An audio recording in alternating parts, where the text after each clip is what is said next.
ছাত্রীকে অঙ্ক করতে দিয়ে তার ইংরেজি বইটা হাতে নিতেই বই থেকে একটা ছবি নিচে পড়ে গেল। আমি ছবিটা হাতে নিতেই দেখতে পারলাম ছবিটা আমার। ছবির নিচে ছোট করে লেখা, ভালোবাসি তোমায়। ছবিটা যেখানে ছিল ঠিক সেখানেই রেখে দিলাম। কথা আর চোখে আমার দিকে তাকিয়ে আবারও অঙ্ক করায় মন দিল। এসির মাঝেও শরীরটা ঘামছে। কথার দিকে তাকিয়ে দেখি সে আজ নীল শাড়ি পরেছে। দিন দিন মেয়েটার পাগলামি কেন জানি বেড়েই চলেছে। স্যার, এই নেন খাতা, অঙ্ক করা শেষ। অঙ্ক দেখছি। এমন সময় কথা বলল, স্যার, আজ আমাকে কেমন লাগছে?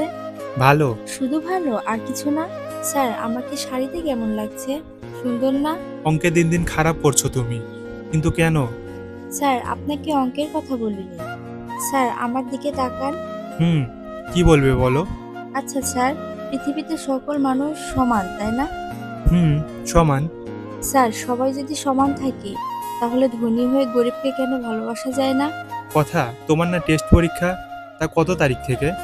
স্যার, আমার প্রশ্নের উত্তর পাইনি। এমন সময় কাজের মেয়েটা এসে চা আর ৫-৭টা বিস্কুট দিয়ে গেল। স্যার, খেয়ে নিন। আমি কাজের মেয়েটার দিকে তাকিয়ে মুচকি একটা হাসি দিয়ে চাতে বিস্কুট ভিজিয়ে খেতে লাগলাম। কারণ প্রতিদিন কয়েক প্রকারের বিস্কুট থাকলেও আজ শুধু শক্ত টোস্ট বিস্কুট।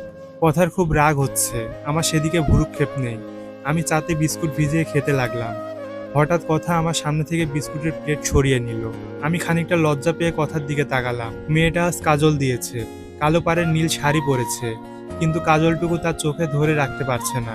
স্পষ্ট দেখতে পাচ্ছি কোনো এক অজানা ঢেউ তার চোখে কাজলটুকু ভাসিয়ে নিয়ে যাচ্ছে। আজ আমি উঠি, এই বলে বের হয়ে আসলাম। কথা কিছু বলতে গিয়েও থেমে গেল। আমি ফুটপাত দিয়ে হাঁটছি। ঘড়ির দিকে তাকিয়ে দেখি রাত ৮টা বাজে। প্রচন্ড ক্ষুধা লেগেছে। প্রতিদিন রাতে টিউশনিতে কিছু না কিছু খেতে দেয়, আর রাতে খাওয়ার প্রয়োজন পড়ে না, কিন্তু আজ বড্ড বেশি ক্ষুধা পেয়েছে। পকেটে হাত দিয়ে দেখি ১৩০ টাকা আছে। ভাবলাম ৩০ টাকা দিয়ে কিছু খেয়ে নিব। এই ভেবে যখনই হোটেলে ঢুকতে যাব, পকেটে থাকা ফোনটা বাজতে লাগলো। সেই চেনা রিংটন। ফোনটা বের করে দেখি বাবা ফোন দিয়েছে। ফোনটা রিসিভ করেই বললাম, হ্যাঁ বাবা, বলো। বাজান, তুই কেমন আছিস? আমি বললাম, হ্যাঁ বাবা, ভালো আছি, তুমি কেমন আছো? বাবা বলল, ভালোই। তোর মাটার অসুখ বাড়ছে, ওষুধ শেষ তো, তাই। আচ্ছা বাবা, কাল পরশু টাকা পাঠাবো, কেমন? আচ্ছা বাজান, তুই খাইছিস? হ্যাঁ বাবা, তোমরা খাইছো? বাজান, তোর সুটকি কথা বলবে তোর সাথে। আচ্ছা দাও ওকে। এই নে কথা বল। আসসালামু আলাইকুম ভাইয়া, কেমন আছো? সুটকি, ভালো আছি। আমার কুটিনি বুড়িটা কেমন আছে? তুমি আমাকে কি বললা ভাইয়া? কিছু বলিনি। আচ্ছা মহারানী, পড়ালেখা কেমন চলছে? ভাইয়া যান, আমি ফার্স্ট হইছি অর্ধবার্ষিক পরীক্ষায়। ভাইয়া, স্কুলের সবার না নতুন জামা আছে, আমার নেই। আচ্ছা, পরশু টাকা পাঠালে ওখান থেকে তোকে জামা কিনে দিবেনি, কেমন? এবার মন দিয়ে পড়তে হবে কিন্তু। ভাইয়া। বাবাকে ফোনটা দে। বাবার সাথে কিছুক্ষণ কথা বলে ফোনটা রেখে দিলাম। হোটেলে ঢুকতে গিয়েও ফিরে আসলাম। কেন জানি হোটেলে খেতে যেতে পারলাম না। রওনা দিলাম ম্যাচের উদ্দেশ্যে।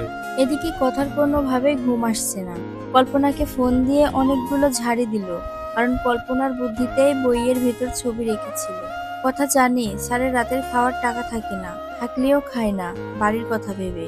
এমনিতেই আজ ফেলানিকে শুধু টোস্ট বিস্কুট দিতে বলেছে, তার উপর খাবার সামনে থেকে সরিয়ে নিয়েছে। আচ্ছা, স্যার কি বুঝে না তাকে আমি ভালোবাসি?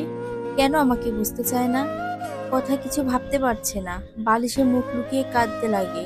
ফেলানি এসে ডেকে গেল ডিনার করতে, কিন্তু কথা ভাবছে ছাদ তো আজ খায়নি, আমি কিভাবে খাবো। হঠাৎ মনে পড়ে রাতুল ভাইয়ার কথা। রাতুল ভাইয়া স্যারের রুমমেট। রাতুল ভাইয়াকে ফোন করে সব খুলে বলে। রাতুল বলল, আচ্ছা তুমি চিন্তা করো না আর। তুমি কাঁদছো কেন? রাতের খাবার নিয়ে দুশ্চিন্তা করতে হবে না। মেসে আসলে আমি ওকে খাওয়াবো। কথা ফোন কেটে দিয়ে আবারও চিন্তা করতে লাগলো, সত্যি তো খাওয়াবে? স্যারকে ফোন দিয়ে দেখি। আমি হেঁটে হেঁটে প্রায় ম্যাচের সামনে এসে পড়েছি। এমন সময় ফোনটা বাজতে লাগলো। ফোনটা বের করতেই দেখি কথা ফোন দিয়েছে। আমি ফোনটা কেটে দিয়ে বন্ধ করে রাখি, কারণ আমি জানি বাস্তবতা কি। এটাও জানি মেয়েটা আমাকে ভালোবাসে, বড্ড বেশি ভালোবাসে। তার এই লোকেশনে যে কেউ নিজেকে হারিয়ে ফেলতে পারে। তার মায়াবী মুখটা দেখে মানুষ হাসতে হাসতে নিজের জীবন দিয়ে দিতেও পারে, কিন্তু আমি পারি না। কারণ আমি যে শিক্ষক, আমি সবাইকে শিক্ষা দিব কোনটা ভালো কোনটা খারাপ। ভালোবাসা আমার জন্য না, কারণ যার টিউশনির টাকায় পুরো সংসার চলে, চলে নিজের পড়াশোনা। আমি চাই না কথার জন্য টিউশনটা চলে যাক। কত কষ্ট করে ঢাকা ভার্সিটিতে চান্স পেয়েছি। বাবা মার স্বপ্ন শিক্ষক হব, আর অন্যদিকে কথা ধনির দুলালি। এইবার এইচএসসি দিবে, সোনার চামচ মুখে দিয়ে সে বড় হয়েছে। এদিকে ম্যাচে আসতেই দেখি রাতুল আমার বিছানার পাশে বসে আছে। টেবিলে দেখলাম বিরিয়ানির প্যাকেট। রাতুল বলল, দোস্ত আসছিস, যা ফ্রেশ হয়ে নে, তোর জন্য ট্রিট আছে। আমি বললাম, হঠাৎ তোর আবার কি হলো? যে একটা চকলেট পর্যন্ত খাওয়াতে চায় না, সে আবার আমাকে ট্রিট দিবে, ব্যাপার কি? রাতুল বলল, যা ফ্রেশ হয়ে আয়। আর শুন, আজ জুইকে প্রপোজ করেছিলাম, রাজি হয়েছে, তাই তোকে ট্রিট দিলাম। এদিকে ফ্রেশ হয়ে রাতুলের দেওয়া খাবার খেয়ে নিলাম। খাবার শেষ করতে না করতেই রাতুল কাকে যেন ফোন করে বলল, রাজ খেয়ে নিয়েছে, তুমি চিন্তা করো না। রাতুলের কথাই কিছুটা আজ করতে পারলাম। এইসব কথারই কাজ, কাল মেয়েটাকে বলতে হবে কিছু। পরের দিন সকালে বন্ধু ফয়সালকে বললাম, দোস্ত আমার একটা পার্ট টাইম চাকরি দরকার, টিউশনে দিয়ে চলে না। ফয়সাল যে কোম্পানিতে চাকরি করে সেখানে একটা আবেদন করতে বলল। বিকেলবেলা একটা আবেদন করে সন্ধ্যায় পড়াতে গিয়ে দেখি কথা পড়ার টেবিলে বসে আছে। আমি চেয়ার টেনে বসে বললাম, অঙ্কে পিছিয়ে পড়েছ, পড়ালেখায় মনোযোগ দিতে হবে, এভাবে রেজাল্ট ভালো হবে না। কথা কিছু বলছে না, বুঝতে পারলাম কথা কাঁদছে। এ পর্যন্ত বলে চুপ করে থাকলাম। চশমাটা খুলে চোখ দুটি মুছে নিলাম। সেই 20 বছর আগের ঘটনা। বুকের ভিতরটা কেমন জানি করছে, চুলগুলো পাক ধরেছে। আজ আমি বিসিএস প্রাপ্ত লেকচারার। যে বিশ্ববিদ্যালয়ে পড়েছি সেই ঢাকা বিশ্ববিদ্যালয়েরই শিক্ষক। সমস্ত ক্লাসে পিনপিনের নীরবতা, সবাই নিশ্চুপ হয়ে শুনছে। এমন সময় হৃদয় নামে একটা ছেলে বলল, স্যার তারপর কি হলো? আপনি কি কথা ম্যাডামকে পেয়েছিলেন? আচ্ছা স্যার, আপনিও কি ম্যাডামকে ভালোবাসতেন? আমি চশমাটা পরে আবার বলতে লাগলাম। যখন দেখলাম কথা কাঁদছে, তার কান্নাগুলো কেন যেন সহ্য করতে পারছিলাম না। আবার এটাও পারছিলাম না যে কথার চোখের পানি মুছে দেব, কারণ শিক্ষকতা যে মহান পেশা। তাই কথাকে বললাম, আজ তাহলে উঠি, কাল আসবো।